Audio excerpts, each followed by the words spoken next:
I will not accept a life I do not deserve. I'm a star. Okay. Ma'am, you're ordering at McDonald's.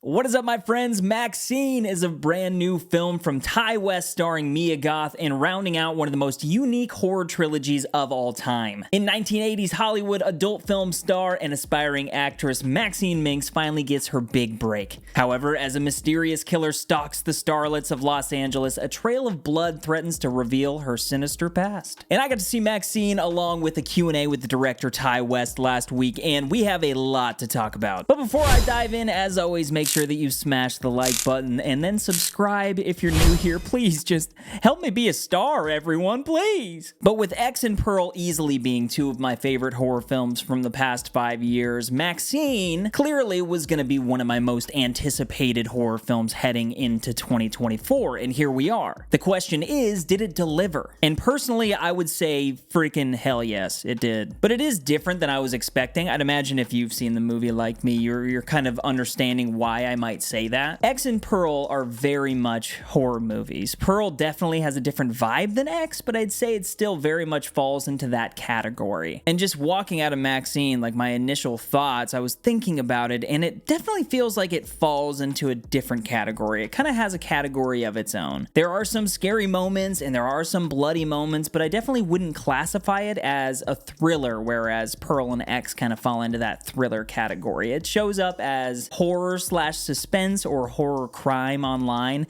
and I guess that feels right. Crime definitely feels right. It has kind of this noir thing going on with it, but regardless, the movie is awesome. Maxine does us the courtesy of finishing off the story of Maxine Minx in a bigger and more creative fashion than I think I was expecting. Ty West clearly got to make his 80s movie and touch on all those classic 80s LA tropes that we all love so much. And we dive into this story with Maxine, and coming off of X, like very similar to Pearl, we know that this character has this ambition of becoming a star. But I love how the two characters mirror each other in such opposite ways. Where Pearl's life was full of failure, Maxine's determination doesn't allow her to fail. The only thing dragging her down is the shadow cast on her by Pearl and the terrifying experience that she's trying to put in the rearview mirror. And this movie very brilliantly doesn't allow her to do that. It weaves the story of X and Pearl together into this 80s movie, while touching on things like the Night Stalker and the satanic panic that engulfed the nation at this point. And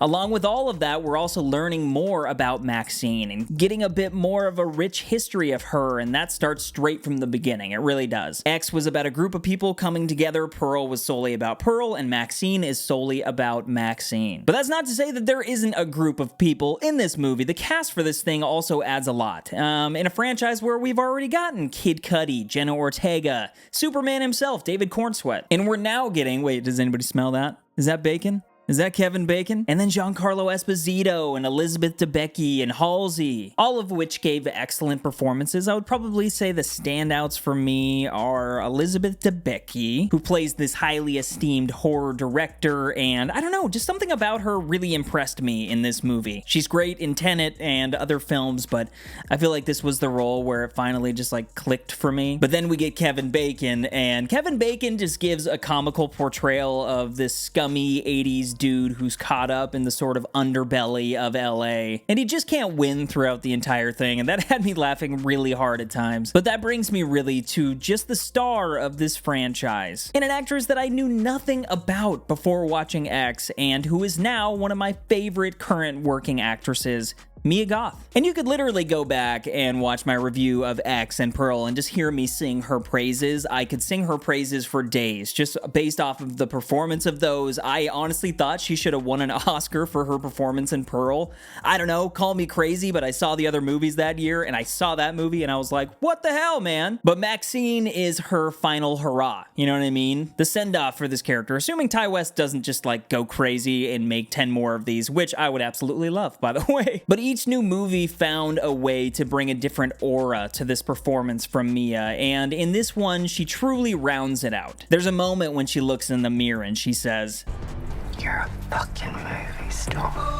And it almost gives me chills because I'm just obsessed with how freaking good she is in these movies. It has taken this actress from just somebody, just another somebody, to a full-on movie star. And it's very funny how it kind of like copies the arc of this character as we've gone through. And I really hope that after this trilogy, the industry is kind to her. You know, the MCU, apparently she's supposed to be in Blade, the MCU Blade, if that movie ever freaking happens. I don't know if it will, but she's incredible. And no matter what, I am thankful for this trilogy. I'm thankful for the performances that she gave. It's going to be a trilogy that I watch time and time again over the years because it's just so well done. They all came together so perfectly. And hearing Ty West talk about how it was all made was very interesting. I'd seen some interviews in the past, but I'd kind of forgotten just how lucky all of it was. If you didn't know, basically, Ty West only initially got X greenlit. That was the only movie that was going to be made, but then the pandemic happened and they decided to shoot in New Zealand because they could shoot there. And so they brainstormed a way, since they were going to be there for so long anyway, and they couldn't do anything. They had this set that was just sitting there from X.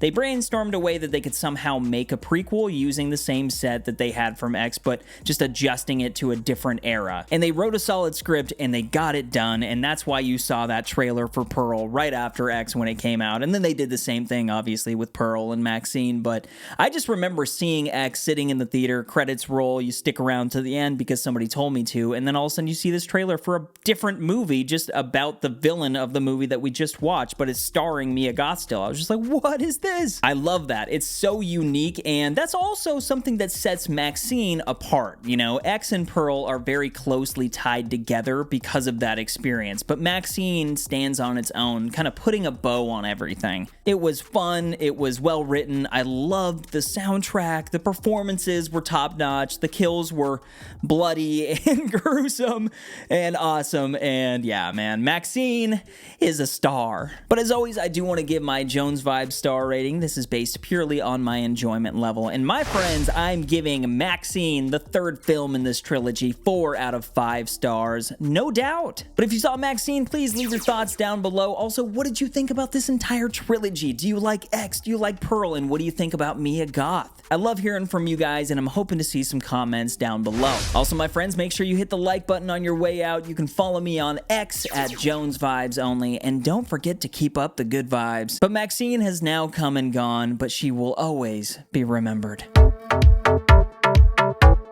Jones.